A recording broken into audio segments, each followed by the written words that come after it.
আজকে সকালে চলে এলো ফ্লিপকার্ট থেকে পার্সেল।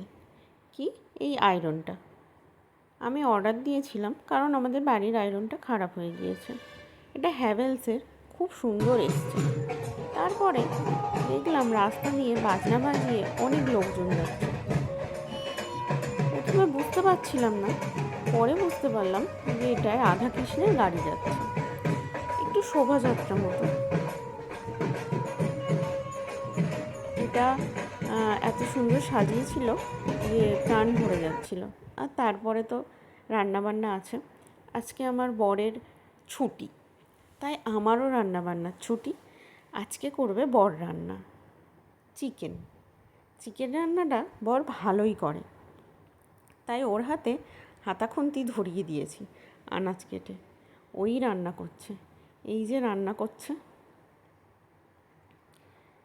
আর আমি চারিদিকে ঘুরে ঘুরে বেড়াচ্ছি। এই যে চিকেন, আলু আর সব কিছু কড়াই দিয়ে দিয়েছে, আর আমি দেখো ঘুরে ঘুরে বেড়াচ্ছি।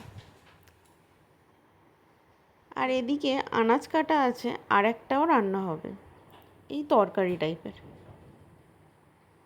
ও সব মশলা দেওয়ার পর এটা জিরে গুঁড়ো দিচ্ছে। ব্যাস, টমেটো, কাঁচা লঙ্কা, শুকনো লঙ্কা, পেঁয়াজ, আদা, রসুন সব দেয়া হয়ে গিয়েছে। এবারে মাংস দিয়ে কষা। আর সব হয়ে যাওয়ার পরে বিকালে বেরোলাম বেরু করতে।